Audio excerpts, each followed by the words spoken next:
Dorothy Williams stood at the bathroom mirror in her small apartment, looking at herself one more time before leaving for the airport. Her hands shook a little as she fixed her gray hair and smoothed down her best dress. At 68 years old, she had never flown first class before. She had never even thought about it. "Dorothy, you look fine," she said to herself in the mirror. "Marcus worked hard to give you this gift. Don't worry so much." Her son Marcus had called her 3 days ago with exciting news. He wanted to send her to California to visit her sister Mary, whom she hadn't seen in 2 years. But the biggest surprise was that he had bought her a first-class ticket. "Mom, you deserve the best," Marcus had said on the phone. "I want you to be comfortable and happy. This is my gift to you." Dorothy didn't know much about her son's business. She knew he worked with computers and had started his own company. She was proud of him, but she didn't understand how successful he really was. Marcus never talked about money with her. He just made sure she had everything she needed and visited her every Sunday for dinner. She picked up her small canvas bag and looked around her tiny apartment. Everything was clean and simple. The furniture was old, but well kept. Pictures of Marcus as a child covered the walls. There were also photos of her late husband Robert, who had died 5 years ago. Dorothy lived alone now, but she was happy. Her son took good care of her, and she had her church friends and her books. The taxi ride to the airport made Dorothy nervous. She had flown before, but only in economy class when Robert was alive. They had taken 2 trips together, once to visit his family in Florida and once to see the Grand Canyon. Those flights had been cramped and uncomfortable, but they were together, so it didn't matter. Now she was going to fly in first class. She wondered what it would be like. Would the other passengers be nice to her? Would she fit in? Dorothy looked down at her simple black dress and worn coat. She had tried to dress nicely, but she wasn't sure if it was good enough for first-class dot at the airport. Dorothy felt lost.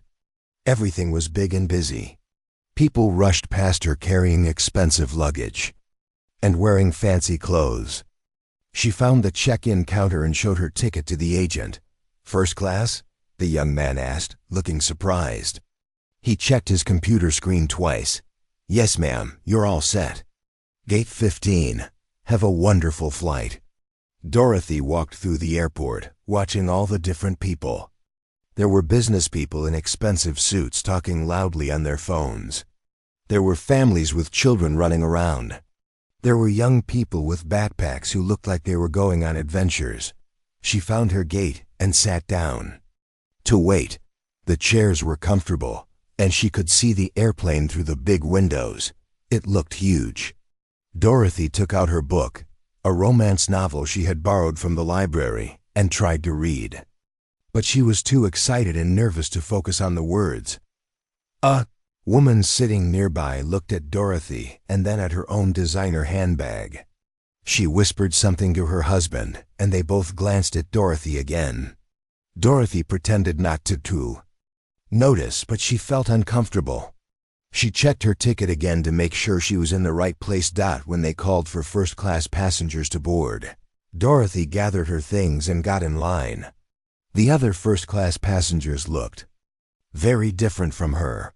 The men wore expensive suits and shiny shoes. The women had perfect makeup and jewelry that sparkled. They carried leather bags that probably cost more than Dorothy's rent. Dorothy felt out of place, but she tried to hold her head high. Marcus had bought this ticket for her because he loved her. She had every right to be there. Walking down the jet bridge, Dorothy's heart beat faster. This was really happening. She was about to experience something she had only seen in movies. The flight attendant at the door smiled at her, but Dorothy noticed the smile didn't reach her eyes.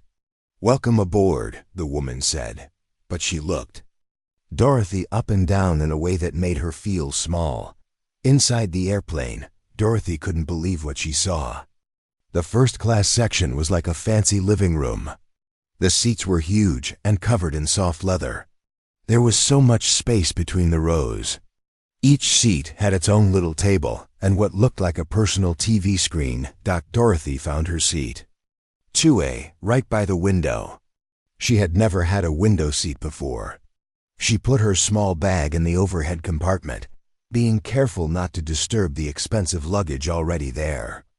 Other passengers filed in around her, and she could hear them talking about business deals and vacation homes.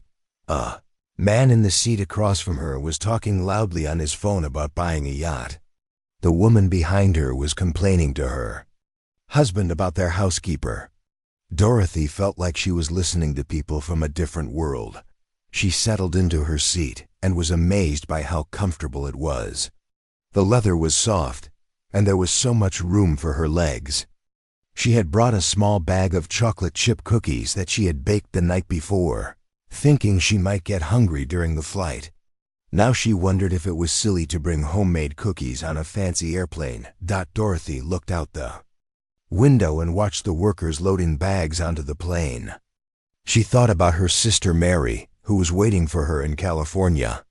They were going to spend a week together, cooking and talking and remembering old times. Mary had been so excited when Dorothy called to tell her about the trip. First class, Mary had laughed. Dorothy, your son must be doing very well for himself. You raised a good boy. Dorothy smiled at the memory. She had worked 2 jobs to put Marcus through college after Robert died. She cleaned offices at night and worked at a grocery store during the day. It had been hard, but she wanted Marcus to have opportunities she and Robert never had. Now Marcus was successful, and he was sharing his success with her. Dorothy felt proud and grateful. She pulled out her book and tried to read while they waited to take off. But she kept looking around at the fancy cabin and the well-dressed passengers. A flight attendant with perfect blonde hair walked by, and Dorothy smiled at her. The woman looked at Dorothy for a long moment, her eyes cold and judgmental. Dorothy's smile faded. She had seen that look before, in stores, at the bank, sometimes even at church. It was a look that said she didn't belong. But Dorothy knew she did belong. Her son had bought this ticket with his own money. She had every right to be there. She opened her book and tried to focus on the story, not knowing that her own story was about to take a terrible turn.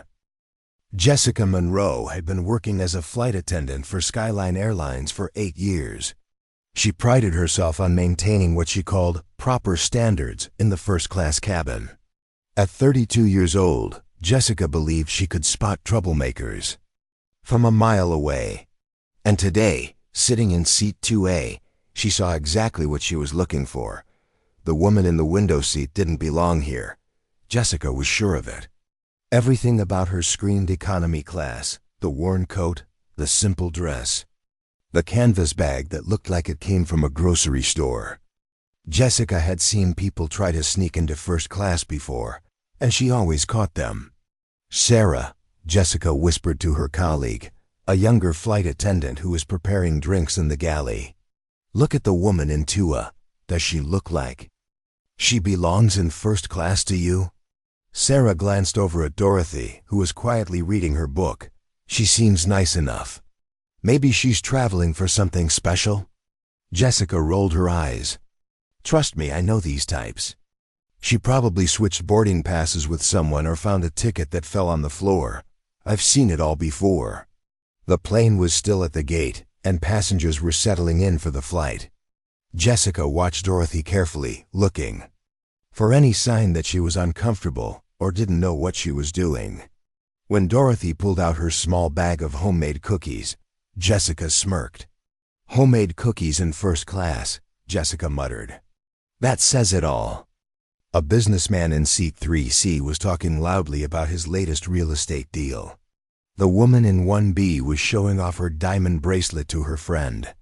These were the kind of passengers Jessica was used to seeing in first class. They belonged here.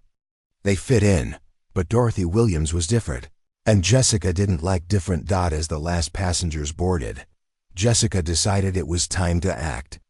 She smoothed her uniform, checked her appearance in the galley mirror, and walked over to Dorothy's seat with a clipboard in her hand.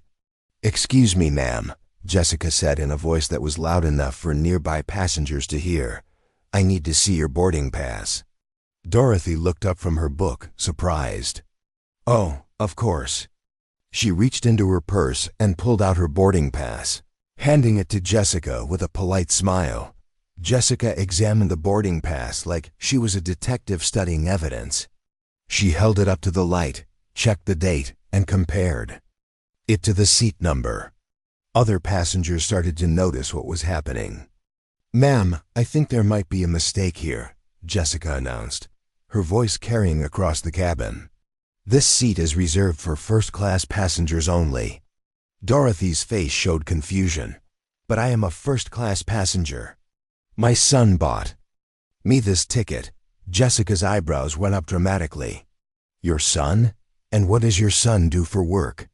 "He has a computer business," Dorothy replied quietly, feeling embarrassed by all the attention. Jessica let out a short laugh. "A computer business, I see." She said it in a way that made it sound like Dorothy was lying. The passengers around them were now openly staring. Some had stopped their conversations to listen. A few people even took out their phones, though Dorothy didn't notice. "Ma'am, I'm going to need to see some additional identification," Jessica continued. "And I'll need to call the gate agent to verify this ticket." Dorothy's hands trembled slightly as she reached for her driver's license. She had never been treated like this before. "I don't understand. Is there a problem with my ticket?" "The problem," Jessica said, examining Dorothy's ID with the same suspicious look, "is that first-class tickets are very expensive. I'm just trying to make sure everything is legitimate." The word legitimate hung in the air like an accusation. Dorothy felt her cheeks burn with embarrassment. She could hear passengers whispering behind her. "Maybe she's using someone else's ticket," a woman's voice said softly. "How would she afford first class?" Another person whispered. Jessica heard the whispers too, and they encouraged her to continue. She was protecting these good people from someone who clearly didn't belong. "Ma'am, I'm going to need you to explain exactly how you got this ticket," Jessica said, her voice getting louder. "First-class seats cost thousands of dollars. Are you sure you didn't make a mistake?" Dorothy's eyes began to fill with tears. "My son Marcus bought it for me. He wanted me to be comfortable on my way to visit my sister." "Marcus," Jessica repeated, as if the name itself was suspicious. "And what's Marcus's last name?" "Williams, Marcus Williams." Jessica had never heard of any Marcus Williams who could afford first-class tickets. She was sure Dorothy was lying or confused. "Ma'am, I think you need to come with me," Jessica said. "We need to sort this out before takeoff." "I'm not going anywhere," Dorothy said quietly but firmly. "This is my seat. I have my boarding pass and my ID. I haven't done anything wrong." Jessica's face turned red. She wasn't used to people refusing to cooperate with her. In her mind, Dorothy was being difficult and disrespectful. "Linda." Jessica called to the head flight attendant. "Can you come here, please? We have a situation." Linda Martinez had been working for the airline for 15 years. She was known for being fair and professional. When she saw Jessica standing over Dorothy with a hostile expression, she immediately felt concerned. "What's going on here?" Linda asked quietly. "This passenger," Jessica said, pointing at Dorothy like she was pointing at a criminal, "is in first class, but I don't think she belongs here. She can't explain how she afforded the ticket." Linda looked at Dorothy, who was now crying quietly. Then she looked at Dorothy's boarding pass and ID. Everything appeared to be in order. "Ma'am, is this your ticket?" Linda asked Dorothy gently. "Yes," Dorothy whispered. "My son bought it for me." Linda turned to Jessica. "The documents look fine to me. Is there actually a problem?" Jessica felt frustrated. She was sure she was right, but Linda wasn't supporting her. "Look at her," Jessica said, her voice rising. "Does she look like she belongs in first class?" The cabin fell silent. Even the businessman stopped talking about his real estate deals. Everyone was staring at Dorothy, who sat in her seat with tears streaming down her face.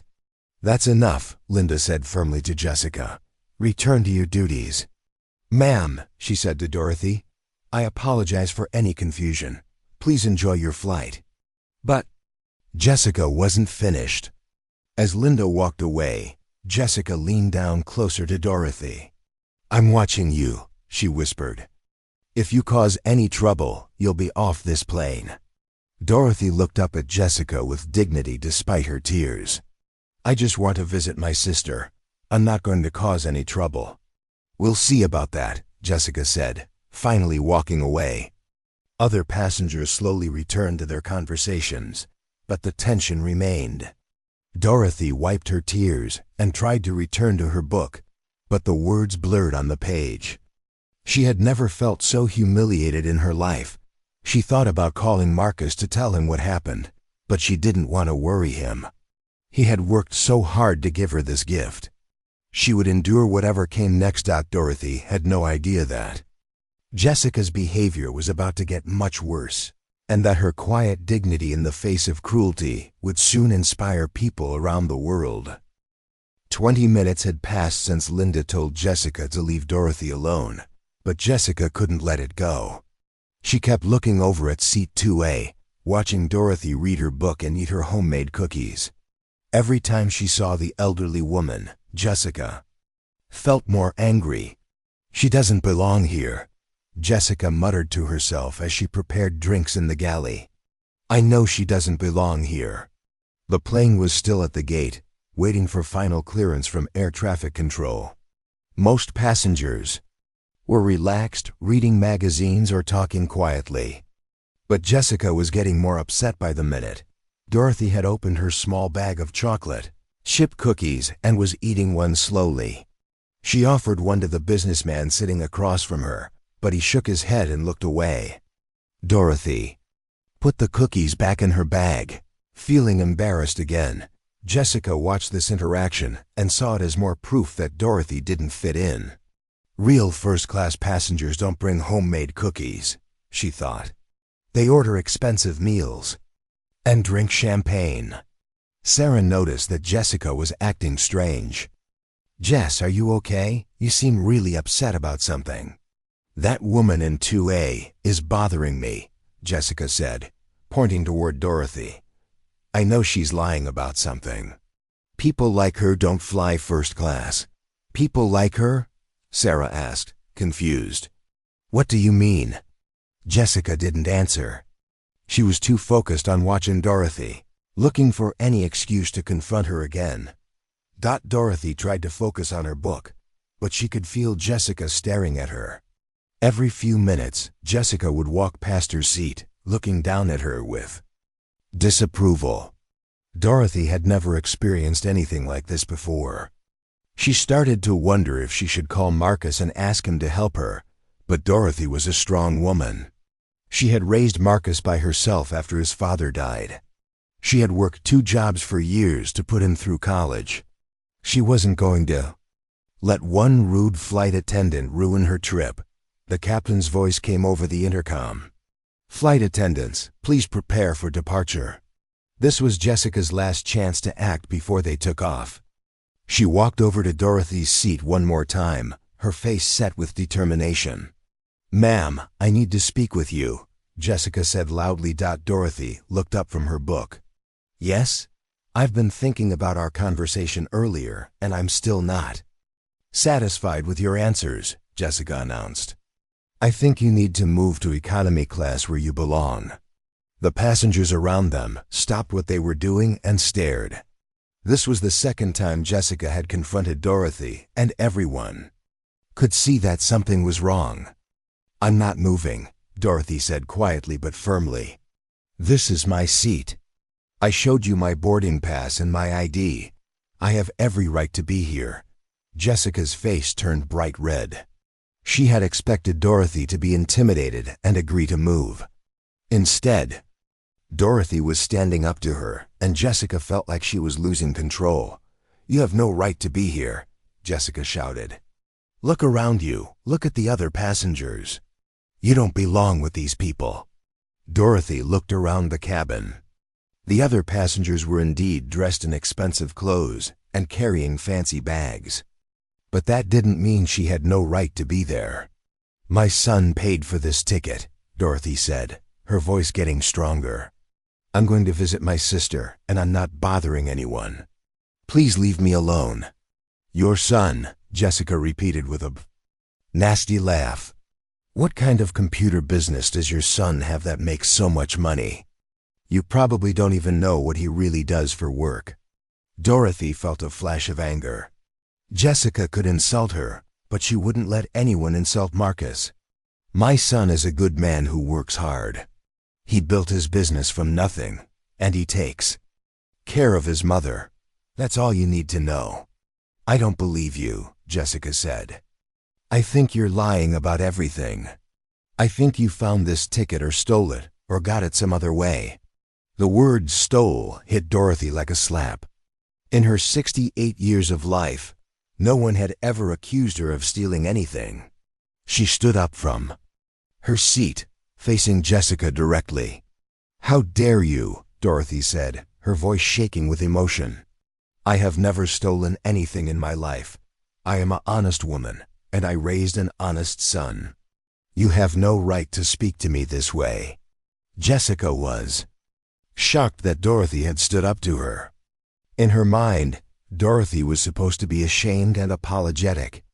Instead, she was showing strength and dignity that made Jessica even more angry. "Sit down," Jessica yelled. "Don't you dare raise your voice to me." "I will not sit down," Dorothy replied, "and I will not let you treat me like a criminal when I have done nothing wrong." The entire first-class cabin was watching now. Some passengers were recording with their phones. Others were shaking their heads in disapproval at Jessica's behavior. But Jessica was too angry to notice. "You people always think you can get away with anything," Jessica screamed, her face twisted with rage. "You people?" Dorothy repeated, understanding exactly what Jessica meant. "What do you mean by you people?" Jessica realized she had said too much, but she was too angry to stop. "You know exactly what I mean. People like you don't belong in first class. You belong in the back of the plane." Dorothy felt tears coming to her eyes, but they were tears of anger, not sadness. "I see exactly who you are," she said quietly. "And I feel sorry for you." That was the moment Jessica completely lost control.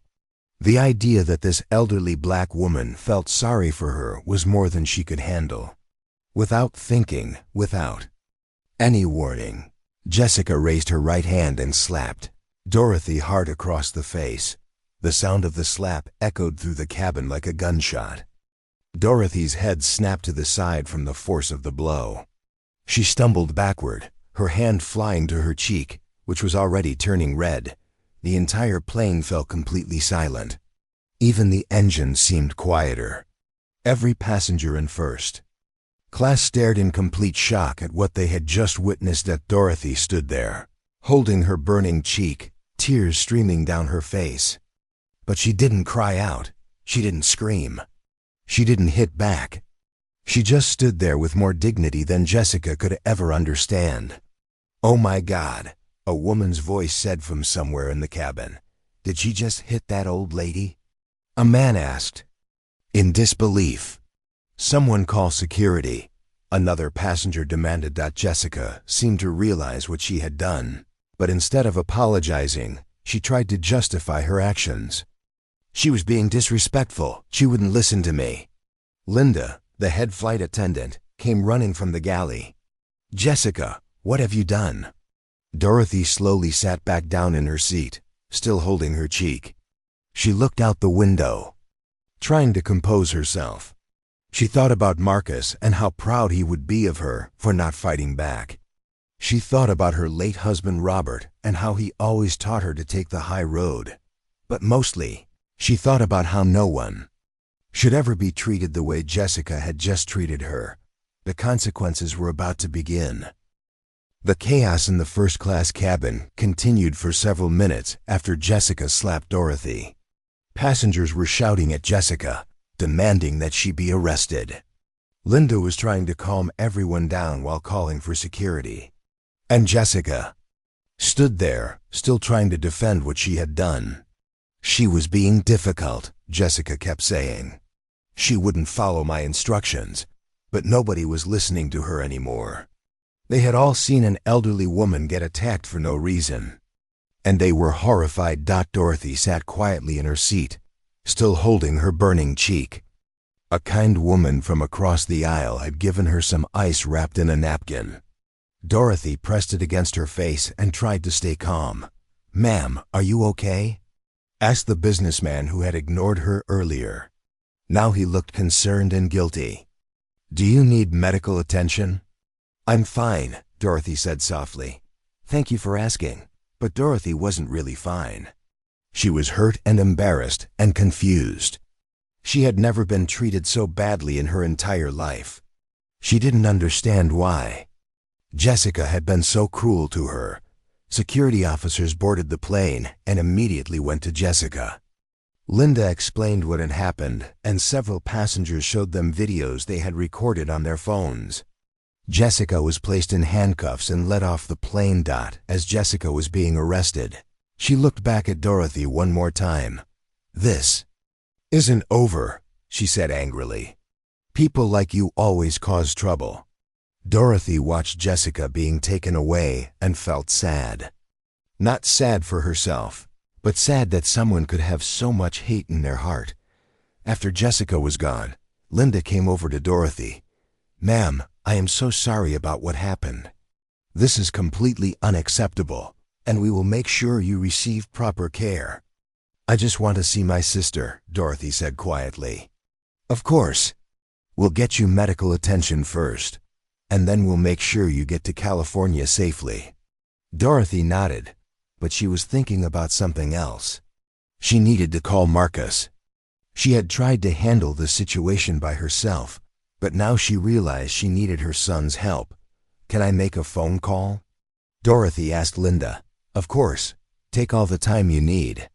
Dorothy pulled out her old cell phone and dialed Marcus's number. Her hands were still shaking a little from the shock of being hit. "Hi, Mom," Marcus answered cheerfully. "How's your flight? Are you enjoying first class?" Dorothy started to cry when she heard her son's voice. "Marcus, something terrible happened." Marcus's tone immediately changed. "Mom, what's wrong? Are you hurt?" "A flight attendant... She was very mean to me. She said I didn't belong in first class. And then... And then she hit me." "She hit you?" Marcus's voice was deadly quiet. "Mom, are you serious? Someone hit my mother?" "Yes," Dorothy whispered. "She slapped me across the face, in front of everyone." Marcus was silent for a long moment. Dorothy could hear him breathing heavily, trying to control his anger. "Mom, listen to me very carefully," Marcus said, his voice calm but firm. "Are you still on the plane?" "Yes. Security came and arrested her." "But Marcus, I don't understand why she was so mean to me. I didn't do anything wrong." "You didn't do anything wrong, Mom. This is not your fault. What airline are you flying?" "Skyline Airlines." Marcus closed his eyes. "Skyline Airlines." The airline he had just finished buying 3 months ago. The airline that now belonged to him. "Mom, I want you to know that everything is going to be okay. I'm going to take care of this." "I don't want to cause any trouble," Dorothy said. "I just want to visit Mary." "You're not causing trouble, Mom. The trouble was caused by someone else. And that person is going to face consequences." After Dorothy hung up, Marcus immediately called his assistant. "Cancel all my meetings for the rest of the day. Get my lawyer on the phone. And get me the CEO of Skyline Airlines." "Sir, is everything okay? Someone just assaulted my mother on one of our planes." Within minutes, Marcus was on a conference call with his legal team and the executives at Skyline Airlines. The CEO, James Morrison, was shocked when he heard what happened. "Mr. Williams, I am so sorry. We had no idea about this incident." "You're about to know a lot more about it," Marcus said coldly. "My mother was attacked by your employee because she didn't think a black woman belonged in first class. This is going to be national news within the hour." Morrison's blood ran cold. Marcus Williams was not just any customer. He was the majority owner of the airline. And his mother had just been assaulted by their employee. "What can we do to make this right?" Morrison asked. "First, you're going to make sure my mother gets the best medical care available. Second, you're going to fire every person who was involved in allowing this to happen. Third, we're going to completely review your hiring and training procedures." "Yes, sir, absolutely. And Morrison? This Jessica person, I want to know everything about her. Her employment history, her training records, everything. I want to know how someone like her ended up working for us." While Marcus was making his calls, the story was already spreading on social media. Passengers who had witnessed the assault were posting videos online. #JusticeForDorothy started trending within an hour. The video showed Jessica's racist behavior and the shocking moment when she slapped Dorothy. They also showed Dorothy's dignified response, how she didn't fight back or scream, but maintained her composure even after being attacked. People around the world were outraged. Comments poured in supporting Dorothy and demanding justice. News organizations picked up the story, and it was soon being reported on every major network. Back on the plane, Dorothy was being examined by a paramedic who had been called to check on her. The red mark on her cheek was already turning into a bruise. "You should go to the hospital to get checked out," the paramedic said. "You might have a concussion." "I feel okay," Dorothy said. "I just want to continue my trip." Linda knelt down beside Dorothy's seat. "Ma'am, we want to upgrade your return flight and provide you with anything you need. We are so sorry this happened." Dorothy nodded politely, but she was thinking about Marcus. She knew her son was successful, but she had no idea how successful. She didn't know that he owned the airline. She didn't know that he was worth billions of dollars. She just knew that he was a good son who loved his mother. What Dorothy also didn't know was that Jessica, Monroe's life, was about to change forever. The woman who had thought she was so powerful, who had believed she could decide who belonged where, was about to learn that she had made the biggest mistake of her life. The videos of her attacking Dorothy Williams were being watched by millions of people. Her name was being shared across the internet. And soon, everyone would know exactly who she was and what she had done. Marcus was already on his way to the airport in his private jet, bringing his security team and his lawyers. He was going to make sure his mother was safe, and he was going to make sure that justice was served. The price Jessica would pay for her hatred was going to be enormous. 2 hours after the assault, Marcus Williams arrived at the airport in his private jet. He came with his lawyer, his security team, and a doctor who specialized in treating elderly patients. When he walked into the airport terminal, reporters were already waiting for him. Marcus Williams was 34 years old and worth over $3 billion. He had built his technology company from nothing, starting in his mother's garage when he was just 22. Now he was one of the most powerful young businessmen in America. But today, he wasn't thinking about business. He was thinking about his mother. Dorothy was still at the airport, being cared for by airline staff in a private room. When Marcus walked in, she smiled despite the bruise on her face. "Hi, baby," she said softly. Marcus knelt down beside her chair and gently touched her injured cheek. "Mom, I am so sorry this happened to you." "It's not your fault," Dorothy said.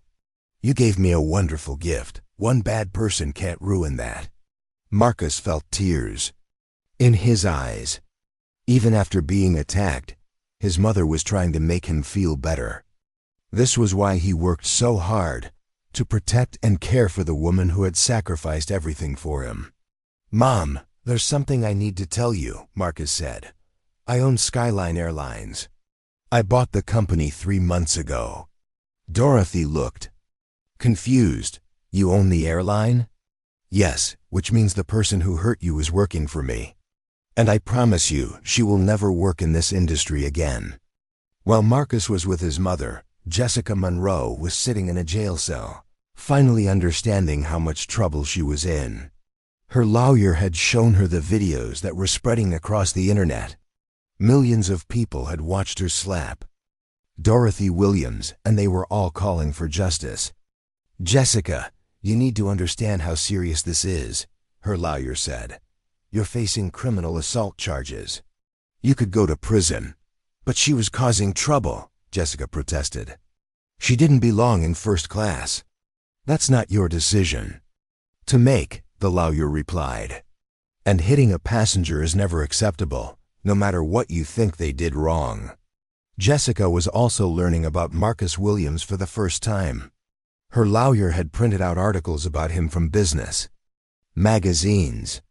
She stared at the photos of the young billionaire, realizing that she had attacked the mother of one of the most powerful men in America. "How was I supposed to know?" Jessica whispered. "It wouldn't matter if he was poor," her lawyer said.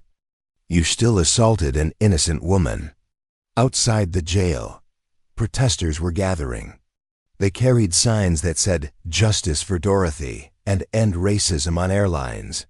The story had touched people around the world because Dorothy represented every elderly person who had ever been treated with disrespect. At Skyline Airlines headquarters, emergency meetings were happening in every conference room. CEO James Morrison was trying to control the damage, but it was getting worse by the hour.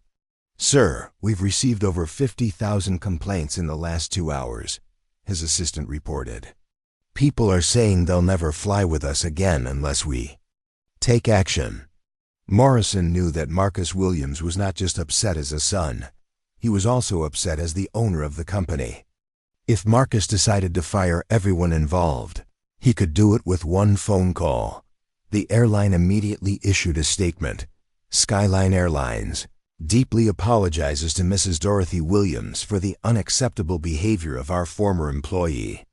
We have terminated Jessica Monroe and are conducting a full investigation. We are committed to ensuring that all passengers are treated with dignity and respect."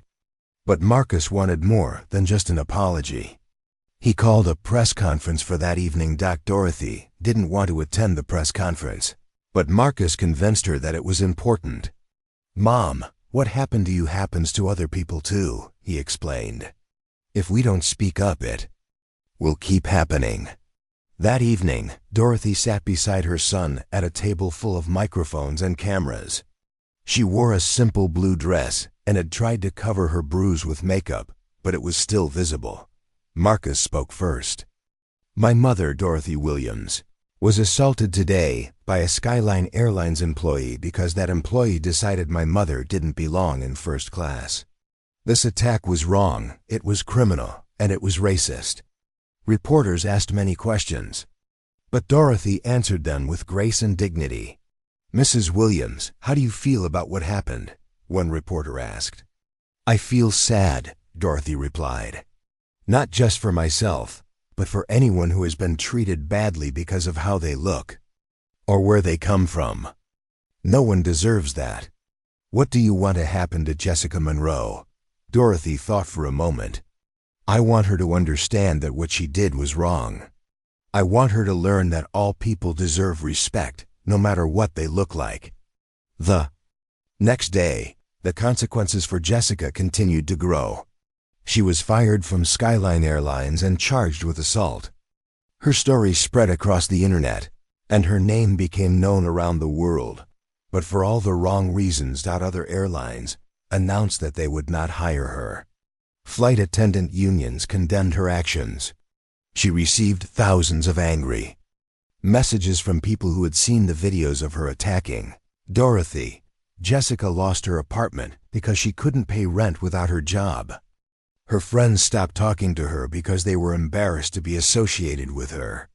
Her family was ashamed of what she had done. Meanwhile, Marcus used this incident to create positive change. He announced the creation of the Dorothy Williams Foundation, which would provide scholarships for underprivileged students and fight discrimination in all forms. My mother taught me that education and respect for others are the most important things in life, Marcus said. This foundation will help other young people learn those same values. Skyline Airlines implemented new training programs for all employees. They created strict policies against discrimination and hired diversity experts to review their procedures. 6 months later, Dorothy took another flight to visit her sister Mary. This time, she flew first class again, but the experience was completely different.